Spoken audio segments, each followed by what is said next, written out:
Good morning, students. Today we are going to study next topic of chapter number 1 of geography.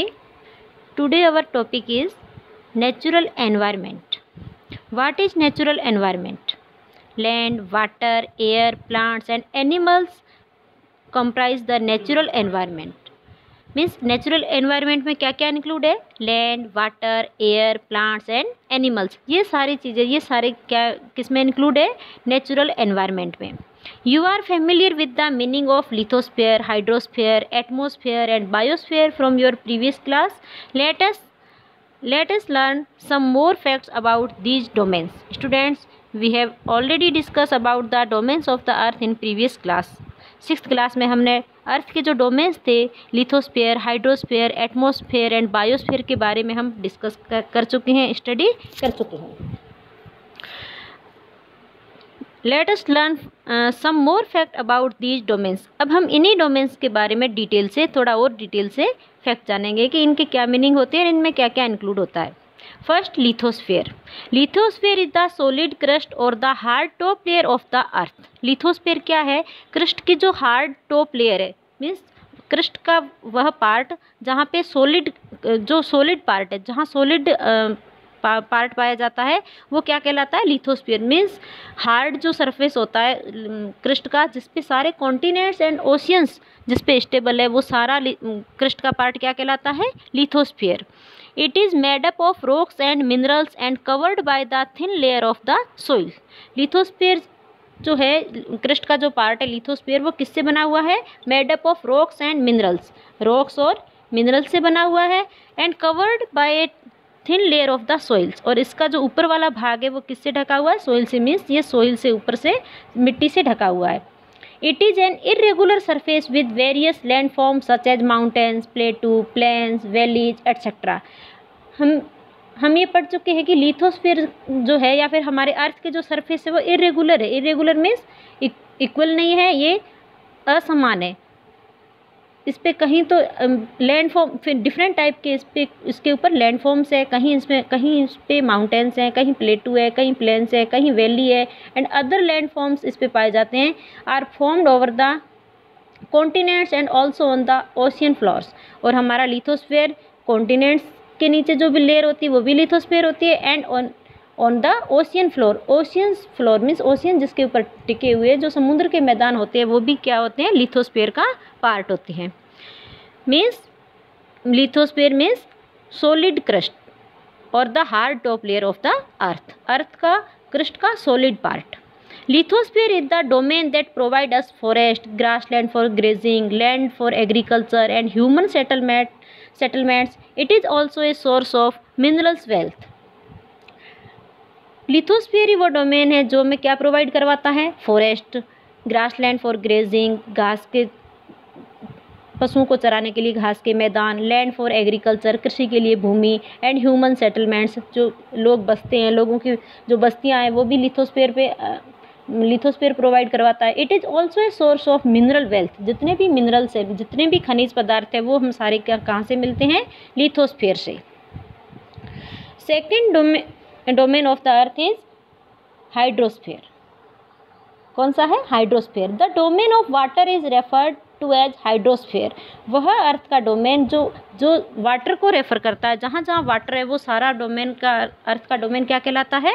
Hydrosphere. It comprise various source of water and different type of water bodies like rivers, lakes, seas, oceans, etc. It is essential for all living organism. Means हमारे पूरी अर्थ के ऊपर जहाँ जहाँ भी कोई water body है, वो सारी किस में इंक्लूड होती है? हाइड्रोस्फीयर में. Means different type of water bodies like reverse, नदियाँ, लेक्स, झीलें, सीज, समुद्र, ओशियंस, महासागर, ये सारे जितने भी वाटर बॉडीज है, वो सारी किस में इंक्लूड होती है? हाइड्रोस्फीयर में.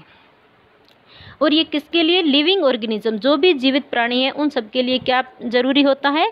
हाइड्रो मीन्स जल, पानी, सबके वाटर, उन सब के लिए ज़रूरी होता है. तो ये एक ऐसा डोमेन है जिसके बिना लाइफ पॉसिबल ही नहीं है. ये हमारे लिए ज़रूरी है, लिविंग ऑर्गेनिज्म के लिए. Third domain of the earth is atmosphere. कौन सा होता है? Atmosphere. The atmosphere is the thin layer of the air that surrounds the earth. Atmosphere क्या है? सन अर्थ के चारों तरफ जो एक लेयर बनी हुई है, पतली लेयर है जो एयर की, हवा की जो लेयर है वो उसको क्या बोलते हैं, atmosphere. The gravitational force of the earth hold the atmosphere around. Earth के ग्रेविटी फोर्स के कारण जो एयर है, एटमॉस्फेयर है, वो अर्थ के चारों तरफ स्टेबल रहता है। And it provides us from the harmful rays and scorches heat of the sun in consist of the number of gases, dust and water vapor. The changes in the atmosphere produce change in the weather and climates. देखिए students, हमारे लिए atmosphere एक तो हम air provide करवाता है हमारे लिए, जो हम ब्रीथ में लेते हैं। उसके अलावा ये क्या यूज़फुल है हमारे लिए, ये हमारे हार्मफुल रेज यानी सूर्य की किरणें, सूर्य से जो हानिकारक किरणें आती है उनसे हमारी रक्षा करता है। उनसे हमारी रक्षा कैसे करता है, हम जो एटमॉस्फेयर में पिछली क्लास में पढ़ चुके हैं कि यहाँ जो एटमॉस्फेयर की लेयर्स होती है उसमें एक ओजोन लेयर होती है। वो ओजोन लेयर जो होती है, वो ओजोन लेयर सन रेज, सूर्य की किरणों में जो हार्मफुल रेज होती है, हानिकारक जो किरणें होती है, वो ओजोन लेयर उसी को वहाँ सोख देती है, अर्थ पे आने नहीं देते। मीन्स जो हार्मफुल रेज होती है जिसके कारण हमारे अर्थ पे नुकसान हो सकता है, ऐसी रेज को एटमॉस्फेयर वहीं सोख लेता है, सन अर्थ तक ये आने नहीं देता। एंड स्क्रोचेज हीट ऑफ द सन, स्क्रोचेज का मतलब होता है झुलसाने वाली। इतनी तेज़ गर्मी होती है सन की, सपोज इतनी पूरी गर्मी अर्थ पे आ जाती है तो हम सारे जल जाते। तो झुलसाने वाली जो गर्मी होती है या फिर जो हीट होती है उसको एटमॉस्फेयर सोख लेता है और हमारे अर्थ के ऊपर कम हीट भेजता है। बीच में ये एक लेयर का काम करता है। And consist of the number of gases, और खूब सारी ऐसी गैसेज है जिनको भी हार्मफुल गैसेज जिनको ये रोकता है। Dust and water vapour the change in the atmosphere produce change in the weather and climate. अब देखिए, और एटमॉस्फेयर में क्या होता है, गैसेज होती है, डस्ट, वाटर वेपर, ये सारे एटमॉस्फेयर का पार्ट है। और ये इनमें यदि कोई चेंजेस होगा, एटमॉस्फेयर में यदि कोई चेंजेस होगा तो हमारी वेदर मीन्स मौसम एंड क्लाइमेट मीन्स हमारी जलवायु में भी परिवर्तन होगा। Fourth domain of the earth is biosphere. क्या होता है, बायोस्फीयर। बायोस्फीयर मीन्स जैवमंडल। बायोस्फीयर किससे बनेगा, जहाँ लैंड, वाटर एंड एयर तीनों एक साथ मिलेंगे, जहाँ मीन्स जहाँ हाइड्रोस्फीयर, एटमॉस्फेयर एंड लिथोस्फीयर तीनों एक जगह मिलेंगे, वहाँ क्या होगा, बायोस्फीयर। वहाँ वहीं लाइफ पॉसिबल है, वहाँ उस जगह ही बायोस्फीयर पॉसिबल है। Plants and animals kingdom together make biosphere. Biosphere ये मीन्स जैवमंडल, और जैवमंडल में क्या इंक्लूड है, प्लांट्स एंड एनिमल्स और द लिविंग वर्ल्ड, और जितने भी लिविंग ऑर्गेनिज्म है वो सारे किसमें इंक्लूड है, बायोस्फीयर में। It is a narrow zone of the earth where land, water and air interact with each other to support life. Meaning of biosphere is means ऐसा नैरो जोन, ऐसा क्षेत्र जहाँ पे earth, water, land, water and air तीनों एक साथ मिलते हैं, लाइफ को सपोर्ट करते हैं। वो पार्ट, वो जो जोन होता है उसको क्या बोलते हैं, बायोस्फीयर। तो स्टूडेंट्स, ये 4 डोमेन्स है, ये चारों किस में इंक्लूड है, नेचुरल एनवायरनमेंट में। मीन्स नेचुरल एनवायरनमेंट में हम कह सकते हैं कि ये चारों ही पार्ट जो है नेचुरल एनवायरनमेंट के ही पार्ट है। मीन्स ये डोमेन्स, 4 डोमेन्स किसके पार्ट है, नेचुरल एनवायरनमेंट के। ये सारे लिथोस्फीयर, हाइड्रोस्फीयर, एटमॉस्फेयर ये नेचर द्वारा बनाए गए हैं, इसमें कोई ह्यूमन का रोल नहीं है, इसलिए किस में इंक्लूड होते हैं, हमारे नेचुरल एनवायरनमेंट में। स्टूडेंट्स, आप इस पिक्चर में देख सकते हो, ये पिक्चर आपको दिखाई दे रही है, इसमें डिफरेंट टाइप के डोमेन्स आपको दिखाई दे रहे हैं। जहाँ जहाँ आपको लैंड दिखाई दे रही है, माउंटेन्स वगैरह दिखाई दे रहे हैं, वो तो है लिथोस्फीयर।